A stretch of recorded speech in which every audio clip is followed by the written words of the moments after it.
నేను అక్కడ అలా జరిగిద్దని నాకు ఎలా తెలుసు సార్? ఇలాగ అన్యాయంగా నా మీద తప్పుడు సమాచారం ఇస్తున్నారు సార్. వాళ్ళ నాకైతే చాలా అన్యాయం జరిగింది సార్. నాకు న్యాయం చేయాలని మీ అందరినీ కోరుకుంటున్నాను సార్.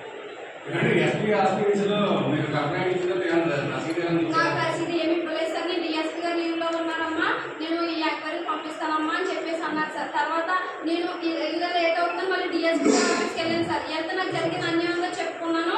నేను వస్తానమ్మా 2 డేస్లో వచ్చాను సార్. ఎంక్వైరీకి వచ్చిన తర్వాత నాకు జరిగింది మొత్తం చెప్పానమ్మా. చెప్తే పెట్రోల్ పోసుకున్నాను అని చెప్పేసి అక్కడ డిఎస్పీ కూడా నన్ను కించపరిచినట్టు మాట్లాడారు సార్. నాకు ఎటువంటి న్యాయం జరగలేదు సార్.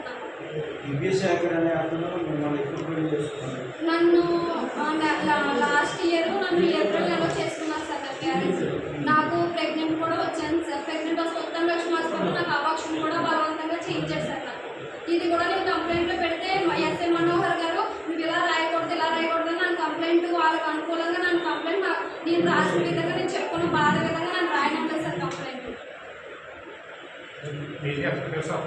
నాది ఎలక్ట్రికల్ షాప్ సార్. నేను లేదు సార్. నా దగ్గర డబ్బులతో నన్ను ఖాళీగా ఉన్నానని చెప్పి నేను ఏదైనా బిజినెస్ పెట్టుకుంటానంటే వద్దు నువ్వు ఇదే బిజినెస్ పెట్టుకో అని చెప్పి నాతో ఆ షాప్ పెట్టించారు సార్.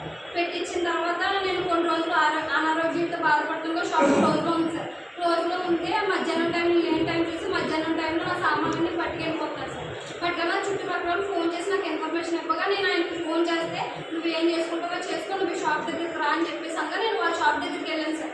వాళ్ళ షాప్ దగ్గరికి వెళ్ళగా నాకు మాట్లాడే అవకాశం కూడా ఇవ్వకుండా చుట్టు పెట్టుకొని వెంటనే ఆ గోడలో షాప్లో ఉన్న గోడలో తాగి నలుగురు కలిసి నా మీద దాడి చేశాను సార్. జస్ట్ మినిట్లో చచ్చిదని బతికింది సార్. నేను ఎవిడెన్స్